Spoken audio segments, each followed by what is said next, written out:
আজ রাতে আমাদের বাড়ি বানিয়েছে জল রুটি বা গোলা রুটি। নমস্কার, আমি প্রীতম আরো একটা মিনি ব্লগ নিয়ে চলে এসেছি। আজ বিকালে গেছিলাম বাড়ির পেছনে যেখানে ধান সিদ্ধ করে সেই হাড়ির কাছে। আর সেখান থেকে দেখো আমাদের পুরো মাঠটা কত সুন্দর লাগছে, পুরো সবুজ চারিদিক। আকাশে আবার হালকা হালকা মেঘও করেছে, সেই জন্য দাঁড়িয়ে আমাদের তাঁবু দেওয়া রয়েছে আর ইট দেওয়া রয়েছে। আর এত সুন্দর মাঠ দেখতে কারই বা ভালো লাগে না, এখানে আসলে পুরো মাইন্ড ফ্রেশ হয়ে যায়। আর রাতে কাকি আমাদের বাড়ি জল রুটি করেছিল, যেটা অনেকে আবার গোলা রুটিও বলে। এটা করা একদম ইজি। ময়দার মধ্যে জল আর চিনি দিয়ে আর লবণ দিয়ে ভালো করে ফেটিয়ে নিতে হবে, আর সেটাকে তেলের মধ্যে দিয়ে ভালো করে এরকম গোল শেপ করে নিতে হবে। কড়াইটাকে ধরে ভালো করে এরকম নাড়িয়ে চাড়িয়ে নিলেই একটা গোল শেপ হয়ে যাবে, আর সেটাকে আস্তে আস্তে খুন্তি দিয়ে তুললে রেডি হয়ে যাবে আমাদের গোলা রুটি। বাড়ির সবার জন্যই বেশ অনেকগুলোই করেছিল গোলা রুটি।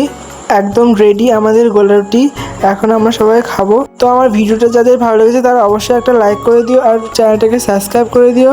আর এখন আমি গোলা রুটি খাচ্ছি, আর আবার দেখা হবে নতুন একটা ব্লগে।